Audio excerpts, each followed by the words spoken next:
విగ్రహం ఝాన్సీ రెడ్డి వాళ్ళ కార్యకర్తలు రెచ్చగొట్టారు. నీవు గతంలో నిర్మాణం చేస్తున్న మధ్యను మన నాయకత్వంలో కొత్త పెట్టడం అంటే నిజంగా ప్రజాస్వామ్య వ్యతిరేకం. ప్రజలందరికీ వ్యతిరేకించాలి. సాక్షాత్తు పోలీసులను పోలీస్ స్టేషన్ ముందు పోలీస్ అధికారులు అడ్డం పెట్టుకొని ఆ కొత్త విగ్రహాన్ని ఏర్పాటు చేయడం కోసం ఝాన్సీ రెడ్డి పోలీస్ స్టేషన్లో కూర్చొని అప్లికేషన్ ఇచ్చిందంటే ఆమె ఈ దేశ పౌరురాలు కాదు. ఆమె ఎట్లా ఇస్తుంది? తక్షణమే ఆమె పాస్పోర్ట్ రద్దు చేయాలి.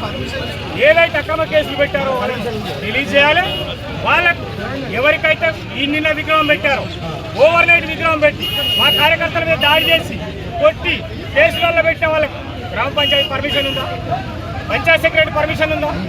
డిపిఓ పర్మిషన్ ఉందా? జిల్లా కలెక్టర్ పర్మిషన్ ఉందా? ఎవరి పర్మిషన్ లేదు. ఎవరిచ్చిన పర్మిషన్?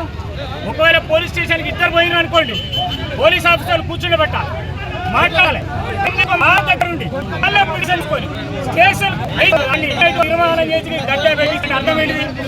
పోలీసులు కాంగ్రెస్ కలిసి ఉన్నటువంటి దీని పట్ల మరి అశ్రద్ధ వహించిన పోలీసు ఆఫీసర్ కూడా తీసుకోవాలని మాట.